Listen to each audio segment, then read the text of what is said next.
Halo Sobat Genbi, kembali lagi bersama saya Adrian Surya di segmen ketiga Guna UMKM, cerita inspiratif bersama wirausahawan muda. Nah tentunya di kegiatan Genbi nggak afdol nih rasanya ketika kita tidak membukanya dengan pantun. Nah untuk itu, ke Banyuasri beli es kuot, jangan lupa mampir ke Taman Yawana Asri, good mood or good food, cerita inspiratif Sati Babidari bersama tentunya dengan narasumber kita yang cantik. Di sebelah kanan saya ada Kak Trisna Widari atau akrab disapa Kak Upi. Oke. Kak Upi gimana kabarnya? Luar biasa. Aduh. Kalau Adrian gimana? Sangat deg-degan nih ya bersama Kak Upi di sini. Oke Kak Upi, gimana perjalanan tadi? Ada banjirnya. Ada banjir hujan tadi ya? Iya, biar ada drama-dramanya. Nanti bikin drama. ada In My Life biar bagus. Oke Kak Upi, mungkin kita langsung saja nih Kak ya. Yes. Topik kita pada hari ini good food or good mood.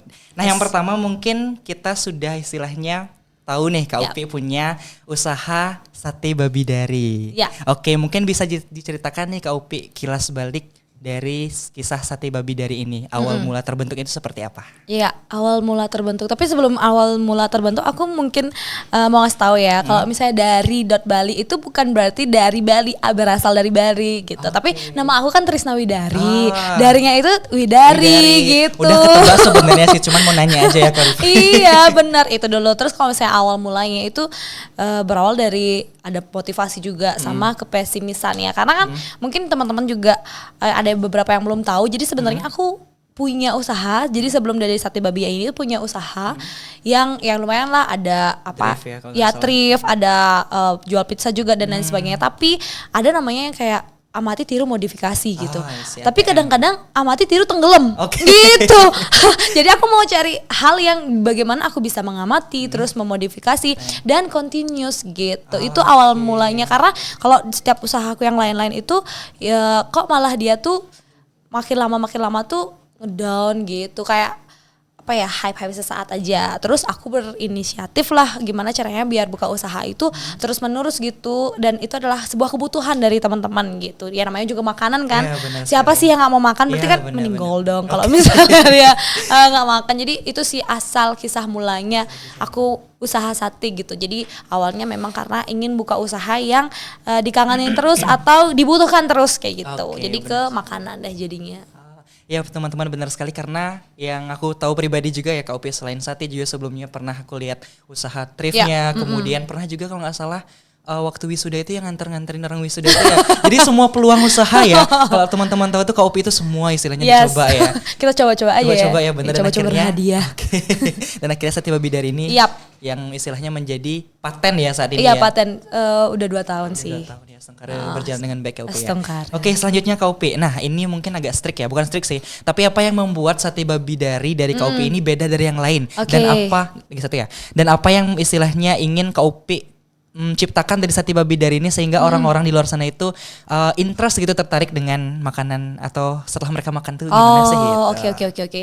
Kalau misalnya dibilang itu tuh mereka keunikan ya dari misalnya apa yang ada di sate aku. Kalau dari aku pribadi ya, aku ingin membuat orang itu terkesan gitu. Jadi hal yang paling pertama adalah pengalaman mereka. Karena kan kalau misalnya kita punya pengalaman nih, sama-sama sekarang nih aku podcast di sini, ini pengalaman aku gitu sama Genbi. Jadi itu yang akan aku tanamkan sama teman-teman. Jadi ketika dia beli sate aku akan menanamkan bahwa rasanya tuh beda dari yang lain. Terus mungkin sama sih ada sate babi, tapi yang bikin beda tuh keempukannya. Berarti ada dibilang menu rahasia gitu loh. Ada kayak gitunya yang aku terus belajar, dan aku ternyata baru tahu ternyata kita setiap hari tuh belajar gitu. Sekarang misalnya bikin makanan gitu udah berhasil, ternyata yang belajarnya bikin enak udah selesai, bikin yang tahan lamanya untuk continuous gitu. Kalau bikin teman-teman interest itu aku bikin di sambalnya sih sama keempukannya gitu. Sama dari satenya ya. Jadi kalau misalnya satenya itu dimakan nggak pakai sambal itu masih ada rasanya. Jadi aku bikin yang kayak gitu. Jadi semua kalangan bisa, maksudnya dari anak-anak yang masih 2 tahun itu bisa juga makan sate babi aku karena itu manis dan pokoknya ada bumbu marinasinya. Jadi kalau nggak pakai sambal juga ada rasanya kayak gitu. Luar biasa sekali ya, dari istilahnya sudah cantik, wirausaha muda, dan kreatif lagi ya. Nah itu juga tadi menyambung jawaban Kak Upi tadi terkait dengan istilahnya marinasi dan sebagainya, itu menyambung ke pertanyaan aku selanjutnya. Mungkin Kak Upi bisa bagi bukan bagi tips sih, istilahnya membagikan gimana Yap. sih proses keseharian Kak Upi itu dalam membuat sate babi dari ini. Oke. Karena kan istilahnya kalau kita ketahui bersama ya rekan-rekan semuanya, ketika kita memasak sate itu kan isi goreng apa namanya, Kipas. dikipas-kipas, gosong, Ya. habis itu belum lagi ada pelanggan datang gitu kan. Iya. Karena Adrian lihat juga di Instagram Kak Upi ya aktif kemarin mengaktifkan Iya, proses betul. pembuatannya itu kayak sampai wah luar itu. biasa itu. Oh jadi gimana? proses pembuatannya Ya. nih berarti. Oke, kalau proses pembuatannya dan aku mau ngedisclaimer juga bahwa aku tidak akan menyembunyikan apa yang aku gini ya, apa yang aku buat gitu dalam keseharian. Misalnya kalau memang ada bumbu rahasia ya bagi aku ini garis tangan masing-masing Ya, atau bahasa Bali dakin limanik itu kan Ya, beda-beda benar. kayak gitu ya Bisa, Adrian ya. Kalau dari aku kesehariannya pertama tuh yang pertama kali dibuat itu adalah satenya karena itu satenya itu motongnya itu yang lumayan makan waktu motongnya. Jadi kalau misalnya pas motong itu kita itu nggak sesuai potongannya, Iya, benar-benar. goodbye deh, nggak dapat untung. Jadi orang-orang yang mungkin udah tahu ya yang jual sate pasti yang riskan itu pada saat memotong. Terus setelah motong kita marinasi pakai bumbu gitu. Jadi bumbunya kita marinasi. Terus habis itu kita tunggu diamin dulu di freezer sekitar paling bentar 30 menit. Jadi jangan pas marinasi langsung digituin dulu, langsung ditusuk gitu. Habis itu baru kita bikin bumbunya dan lain sebagainya. Baru bikin rawonnya, baru bikin tumnya kayak gitu. Oke. Jadi selain sate juga ada rawon Oh dan juga dan yes, sebagainya betul. ya. Oke, jadi istilahnya sebagai bumbu pelengkap ya. Oke, Kak Upi. Nah, tadi kan sudah disampaikan nih cara memotong pun sampai harus diperhatikan ya, harus Iya, presisi betul. ya. Iya. Supaya istilahnya kita nggak rugi juga Iya, kan sebagai betul. pedagang kan. Kalau misalnya ada yang besar satu mungkin atau dua mungkin Iya, itu betul. akan mempengaruhi ya bisa Betul, dibilang. karena Ya. kan Kalau di ilmu ekonomi apa namanya tuh? Aduh. Pokoknya Mungkin laba rugi itu mungkin harus dihitung. Oke. diperhitungkan gitu. Oke, mungkin ini agak menarik ya. Aku ingin bertanya sama Kak Upi ini. Kan istilahnya memulai usaha sate babi dari ini Kak Upi rintis dari istilahnya dari nol ya bisa Iya, dibilang ya. betul. Belum lagi aku lihat kemarin Kak Upi istilahnya ikut gelaran bazar, Iya. belum lagi jualan online. Iya. Kemudian istilahnya promosi lah itu aktif lah ya. Nah sebagai generasi muda kan agak riskan nih sekarang tuh generasi muda kayak istilahnya mungkin bukan malu ya gengsi mungkin Ya, bisa dibilang Kak gengsi, Upi ya. Mungkin oke. gimana sih tips Kak Upi istilahnya buat tetap branding diri, memotivasi Iya, diri buat betul. istilahnya bisa motivasi anak muda untuk Oh berbisnis iya iya seperti iya, oke. Jadi kalau aku pribadi ya mungkin teman-teman itu bakal akan ada masanya pada saat teman-teman gengsi. Ya hal yang harus teman-teman tanamkan adalah kalian lihat kemampuan kalian sama teman-teman yang lain juga. Maksud aku tuh seperti ini loh. Orang itu kalau mau gengsi tuh yang dipikirannya apa dulu gitu. Pasti kan yang buru-buru ya malu sama temen atau diajak sama temen atau kadang-kadang hal tuh kalau aku pribadi ya, aku mau cerita sedikit nggak apa-apa kan ya? boleh banget Kak Upi. Aku tuh paling gak suka sama orang yang bicara kayak gini. Kak Upi kan masih muda atau sing kamu kan masih muda, kamu hidupin berapa anak sih kok sampai kamu jualan bla bla bla bla. Itu emang kadang-kadang pemikiran orang lah yang membuat kita tuh semakin berpikir. Karena kita memuaskan semua orang kayaknya nggak akan cukup Nggak deh. cukup, benar. Jadi kita puasin aja diri kita sendiri dengan apa kita misalnya nggak boleh gengsi. Karena kalau gengsi apa sih yang didapetin? Ya benar-benar. Ya itu. Terus kedua, ada misalnya model, dia punya kemampuan diri, kelebihannya dia tinggi badan nih Oke, misal, ya. ya itu dipakai dia untuk jadi model. Jadi dia ya udah dia harus pede pada saat kejenglok gitu misalnya kakinya, itu adalah sebuah tantangan. Jadi kelebihan kita yang kita gunakan gitu loh supaya kita tuh nggak berpikiran negatif terus, gengsi terus. Jadi kayak "Loh, ngapain aku gengsi, orang-orang belum tentu bisa masak kayak aku gitu. Ngapain lo aku gengsi, belum tentu. Aku masih kita nih ada di podcast ini, mungkin orang-orang yang nonton lagi tidur kan. Ya, benar sekali. Iya kan? Nggak seproduktif kita kan gitu. Jadi kita harus berpikir hal tersebut sih. Pokoknya nikmati hari ini aja. Karena bagi aku prinsip aku nih Adrian ya, sama-sama Adrian, mungkin aku hidup menjadi Adrian di masa ini cuman sekali. Mungkin kalau misalnya aku meninggal atau reinkarnasi, aku nggak bakal jadi Adrian lagi. Jadi pada saat hidup ini kita nikmatin aja. Oke, Nggak usah gengsi. Bener banget Kak Upi. Kayak gitu Ada guys. dapat insight baru ini dari Kak Upi ya istilahnya untuk mencerahkan kita di mungkin apa di siang hari yang habis Yap, hujan ini Kak Upi. betul. Oke. Siang tapi dingin. Dingin bener. Oke Kak Upi lanjut nih ya. Nah tadi kan Kak Upi sudah menjelaskan sedikit, nah bukan sedikit sih lumayan motivasi untuk kita sebagai generasi muda untuk membangun usaha ya. Nah, pernah nggak sih Kopi di dalam sebuah proses gitu kan mempromosikan usaha ini mengalami gempuran atau ya tahulah wirausaha itu kan pasti mengalami pasang surutnya gitu kan ya. Dan gimana sih cara Kopi, ini 2 pertanyaan ya. Cara Kopi setelah itu membranding kembali citra positif dari usaha Kopi yang sempat mungkin down atau bagaimana tuh sehingga itu akan tetap berkelanjutan seperti itu.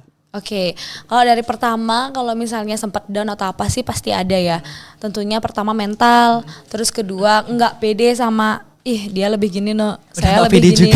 Iya nggak pede akan masakan atau nggak, maksudnya dari settingnya itu gitu loh, nggak pede. Kadang-kadang ada kesalahan apa gitu. Biasanya aku menggunakan sistem, akuntansi lagi nih. Aku nggunain sistem misalnya retur untuk kepuasan pelanggannya. Aku kayak gitu sih caranya mengantisipasi kalau misalnya pada saat ada komplain atau apa gitu. Karena itu pasti akan pasti aja terjadi di dalam suatu bisnis. Terus kalau misalnya untuk bagaimana untuk meningkatkan citranya kembali, yang tentunya kita harus terus belajar sih Adrian. Dan yang nggak lupa sih kita harus terus belajar dari pembeli. Dan aku selalu minta kayak gimana enak nggak? Kalau salah ya udah bilang aja kayak gitu. Itu sih aku itu yang harus dan selalu aku lakuin. Ya, benar, luar biasa kali karena ini aku sembari approve ya karena aku mengikuti Kopi dari lama, cukup lama. Iya, kita cukup lama banget ya. Dan aku lihat SMK juga di Instagramnya Kopi pun ketika istilahnya mungkin beberapa tahun lalu pas COVID ya gitu. Kopi sempat membagikan di Instagram seperti itu kan. Adrian ingat gitu kan ya. Gimana maksudnya kayak masukan terkait dengan apa yang dia lakukan. Iya, betul.